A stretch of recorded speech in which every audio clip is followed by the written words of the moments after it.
Hello बच्चों, let's see the question. A decrease in blood pressure और volume will not cause the release of option A renin, option B atrial natriuretic factor and option C aldosterone and option D ADH. देखो, question के अंदर हमें बोला गया है कि अगर ब्लड प्रेशर और वॉल्यूम में डिक्रीज हो रहा है, ठीक है, तो इस कंडीशन में कौन सा हार्मोन रिलीज नहीं होगा। ठीक है, तो देखो ब्लड प्रेशर डिक्रीज हो रहा है, इसका मतलब वो सभी हॉर्मोन्स रिलीज होंगे जो कि ब्लड प्रेशर को राइज कर देते हैं।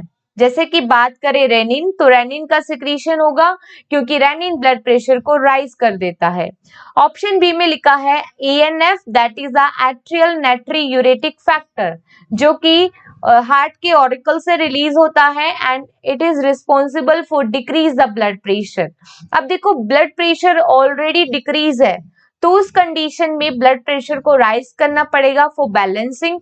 तो एएनएफ तो उसको डिक्रीज करता है और वो डिक्रीज ऑलरेडी है, इसका मतलब जब ब्लड प्रेशर डिक्रीज होता है तो उस कंडीशन में एएनएफ या एट्रियल नाट्रियूरेटिक फैक्टर रिलीज नहीं होता। तो ये यहाँ पे क्या होगा, करेक्ट ऑप्शन, क्योंकि रेनिन का सिक्रीशन होता है। ऑप्शन बी है एल्डोस्टेरोन। तो एल्डोस्टेरोन भी क्या करता है, आयंस का रीअब्जॉर्प्शन करता है और अल्टीमेटली ब्लड प्रेशर को राइज करता है। ठीक है, तो ये भी रिलीज नहीं, ये रिलीज होगा अगर ब्लड प्रेशर डिक्रीज हो रहा है तो। ऑप्शन डी है ADH, that is the anti diuretic hormone and it is also known as vasopressin. ठीक है, वैसो कॉन्स्ट्रिक्टेड होता है जो कि ब्लड प्रेशर को राइज कर देता है। अगर ब्लड प्रेशर डिक्रीज है तो उस कंडीशन में एडीएच का सिक्रीशन होगा।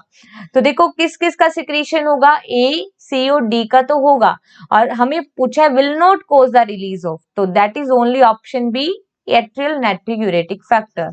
सो correct answer is option B. Best of luck.